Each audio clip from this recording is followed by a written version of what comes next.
Welcome to week 3 of our book club study, Living the Artist's Way, an intuitive path to greater creativity. We are already on week 3. This is week 3 already. I can't believe it. And the chapter is called Inviting Calm. So let's dig into this. And if you haven't seen the first few videos and the introduction of how this book club is working, we're all reading this together. We're doing our morning pages, and then we're coming to my free school community, Create, Heal, Shine, and we're having a discussion. So the links are all below if you're watching this on YouTube or wherever you're seeing this. And feel free to request to join so you can join in and then access all of the other beautiful challenges and workshops and masterclasses and beautiful things and resources that are available for you in there, as well as a beautiful community of other people that are on similar journeys. So let's get into week 3. So the first part of week 3, she says, this week will help you to experience the calm of guidance. Guidance brings a sense of serenity and an assurance that we are on the right path. Using the tools of this week, you'll be asked to invite the calm of guidance. And in that calm, examine further self-care in the form of both making connections and setting limits. As the sages say, slow equals no. As you dispense with hurried and harried decision-making, you will find that the pause you experience will forge a deeper connection to the universe. So this is what it is, all about inviting calm. And the first section is called Guided to Patience. So JuliaCameron, the author, she likes to write a lot about stories and friends and things that she's learned along the way and people that are in her world. And so she goes and talks about a whole bunch of friends and how following through the other chapters, she's been going through some different things with heat exhaustion and it's very hot where she is in New Mexico. And she's just talking about patience. And after each kind of section of the chapter, she gives a little blurb that we're following along and all doing together. And this one's called The Inviting Calm, Right for Guidance. So your first task is to choose an area in your life where you are struggling to have patience. Write out the following questions and listen for guidance. Number 1, what do I need to know? Number 2, what do I need to do? Number 3, what do I actually need to grieve? And number 4, what do I need to accept? And last but not least, number 5, what do I need to celebrate? So really dig into those prompts and do your writing for this section, because those are some really beautiful areas in our life where we can draw out where we are struggling to have patience. And everybody has a certain length of rope, I feel like, and we're all sometimes that. Think of that little cartoon when I was a kid with the little cannonball and dynamite thing that they light and it's sizzling and it's like a mile away. And sometimes when we're burning out and we're doing too much and we're lacking patience, that sizzling thing is burning slower. The whole big string and the ball is getting closer and closer. And so it's really important to look at when we're feeling like we're having a lack of patience or losing patience, that these are some really great questions to ask for guidance. And so in the first few videos, we talked about all the different ways that we are following along with the book. The first being 3 pages of longhand writing in the morning. Those are our morning pages. The second task throughout the book is a weekly solo date or artist date, if you will. You don't have to be an artist, so I usually call it solo because it's just about going and doing something special for you once a week for an hour or 2, totally unplugged. Your favorite coffee shop, a walk in the forest, going to a museum, going to a garden, going and reading something under a tree, whatever it is for you, just setting aside time to think. Actually, maybe we're not supposed to read. I'm not even sure about that one. But being unplugged and really reconnecting that power cord. So those are some beautiful things for that little section. And then her next section is called Accepting the Good. In this section, she talks about how her a lady named Juanita comes to her house every Monday to clean. And she says for 3 hours, she scrubs and vacuums and dusts. She's a whirlwind of energy. She leaves my house spotless and sparkling. Her mood is always happy and sweet, and her presence in the house brings order and joy. She's a hard worker, and she's always so happy. I'm kind of condensing this. And because this topic is all about accepting the good, I love where the story goes. So she says, I pray all the time, Juanita answered me. I pray in the morning, at night, before bed, and all through the day. That's why I'm so happy when I'm driving job to job. I pray. I don't pray formal prayers, but I pray as I talk, like casual conversations with God, she says. And she says, I have a connection, she told me, pausing in her work to focus on the question. She didn't even find it intrusive. Rather, she's delighted that she could share her source of cheer and guidance of regular daily prayer. Now you can see prayer as anything, asking for guidance, focusing on the universe, focusing on God, going deep within, whatever it is for you. You can see this however it suits your life and your beliefs. And it says, I thought to myself, Juanita's children are like their mother, beacons of good cheer. Her 2 teenage boys are happy-go-lucky and well-mannered. They are, again, like their mother, hardworking and enjoyable. I'm glad you asked me your question, Juanita said. You pray, don't you? And Julia answered, I do. Juanita prayed for guidance to do the right next thing. She cleaned my house, moving swiftly and easily from task to task, prayer to prayer. She says, you need trash bags, laundry detergent, dish detergent, and coffee filters, she declared. I'll bring them to you next week. Grateful for her help, I found myself praying a prayer of gratitude. Thank you, God, for bringing me Juanita. She left that day with a sweet goodbye. Until next Monday, Julia. Until next Monday, Juanita. Thank you.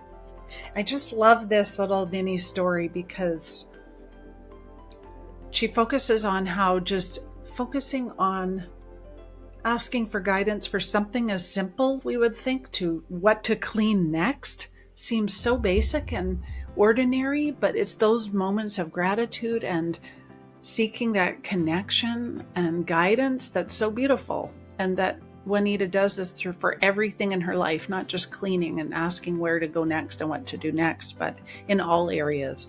And so our second task for this chapter is filling in the following. Writing for guidance. Your questions and tasks for today are: an area in my life where I accept the good is, fill in the blank.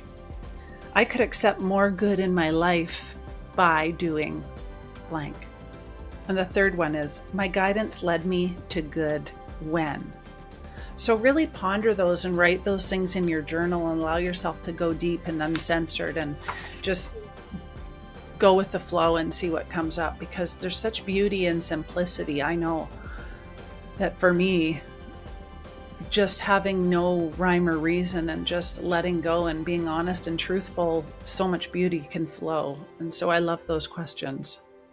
Next, she talks about the calmness of guidance and where to go and how to tap into that when we're stressed out or anxious.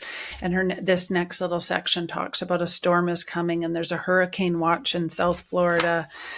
And her and her friends are talking about this, and the puppy's sitting there. And it's just a beautifully written little section on just those moments of feeling anxious and looking for support and encouragement and guidance. And sometimes that's where the best things that she talks about is utilizing pen and paper and going to your journal when you're stressed and speaking and listening.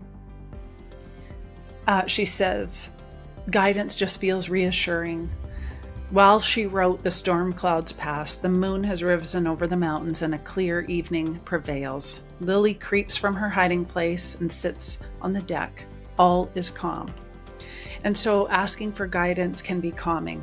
She says, as we habitually write for guidance, our decisions are made with more ease and we move through the world with more calm. So this is our third task to write on. Number 1, my guidance has calmed me when, fill in the blank. A decision I made based on guidance was. And number 3, I saw my guidance as a source of steadiness in my life when. Now choose a person who is deceased, whose guidance you find calming. Can you reach out to them on the page? Can you write to them? Write to them and wait for a response. And there's a beautiful little quote in here that says, support and encouragement are found in the most unlikely places. Raquel Sapita. So I love that. It's so beautiful. And so the next little section is called the supportive connection. And of course, that's going to be related to people, humans, all of this deep connection we have between all of us. I think my favorite part of this entire section is one quote on the sidebar that says, the best mirror is an old friend. George Herbert. Isn't that so true? You connect with someone real, and they become a mirror. They're a reflection of you. And I think that's so beautiful. So in this section, she talks about things breaking down. We talked about in another video how she was getting air conditioning because of the heat wave. Things were all breaking down, but she counted on people to support her and help her through things. She talks about somebody coming and giving her a bag of tomatoes. Things are breaking. She's going through all these different scenarios and coming to the point of reconnecting to human beings, and what we need to do is connect for deeper support, not try and do everything ourselves, not trying to be everything and do everything in isolation and thinking that we have all the answers, that we can actually reach out to other people and get the support. And I think it's the thought of this, so this next task is, we have practiced the art of finding support through our guidance. Now is timely to connect with those around us. Is there an area in which you need some human support in your life? Is there a friend you can reach out to just to connect to? Ask your guidance who you could connect to. Can you make a plan to connect? So for me, how I see this is, in the moment, I have my intuition will hit that I need to text somebody, or I need to phone somebody, or I need to send an email to somebody, and not a to-do, but a want, a desire, and a desire to connect to that person. They're on my heart for a reason. If that person is on my heart, I want to reach out to them. There's a purpose for this. Maybe they need support in that moment. Maybe they need to hear from you. Maybe they need your motivation or inspiration, or maybe they can help you through something and you don't even realize it yet until you call them. So I think trusting your instincts and allowing yourself to really tap into your intuition when someone comes to your mind, and actually follow through. Because how many times do we go through life when someone is on our mind and we just don't take that step and reach out to them, and we think, oh, I should call them, or I should send them a message, and we just ignore it, and it keeps coming back, and months later it's someone else or something. I think it's really important to tap into those thoughts in the moment. Dropping what you're doing and really sending someone a 2-second message can just change everything.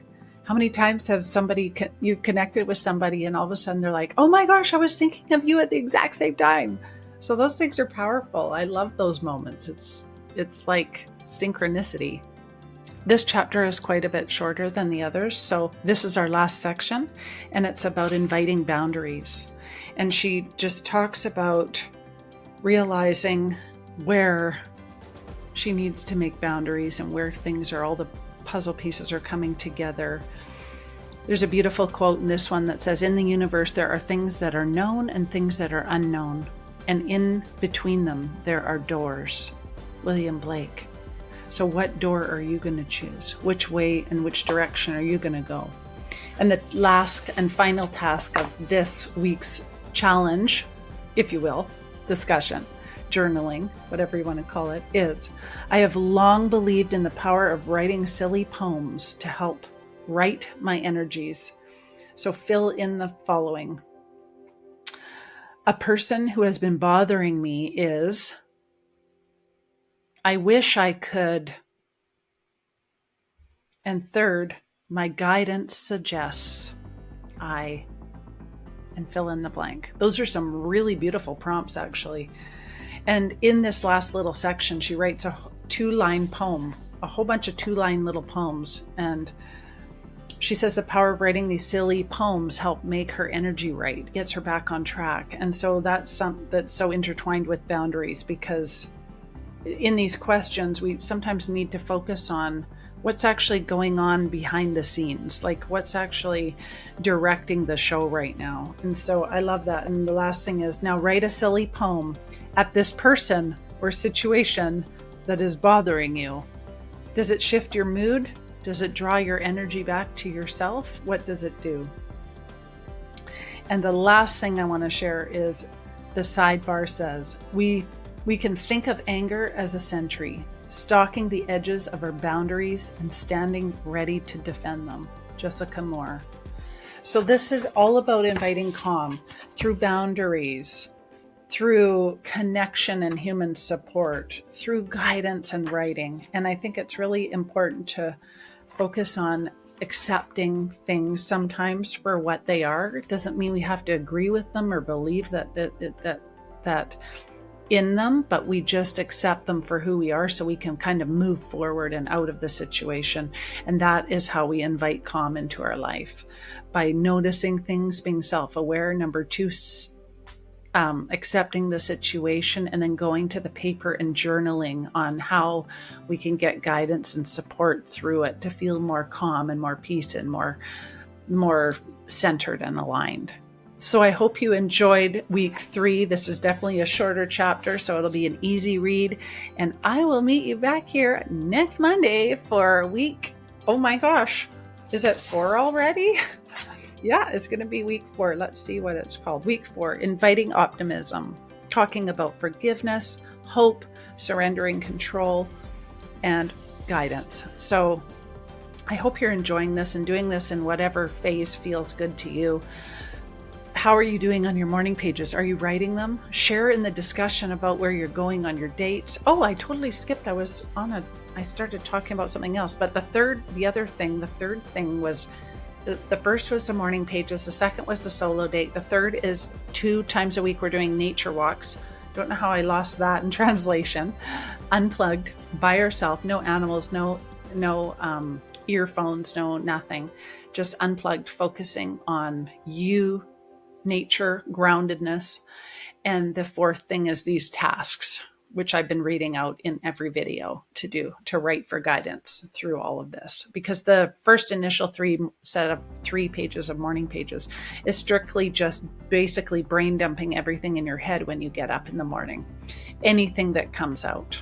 So you don't have to do this thing perfectly. You just do you, and do it what feels good to you. And anything you write down always is so powerful. It doesn't have to be some perfect thing. So just keep going, share with us in the group, tell me all of this, comment below, and I'd love to hear about your journey. Until next time, I'll talk to you later. Bye, friends.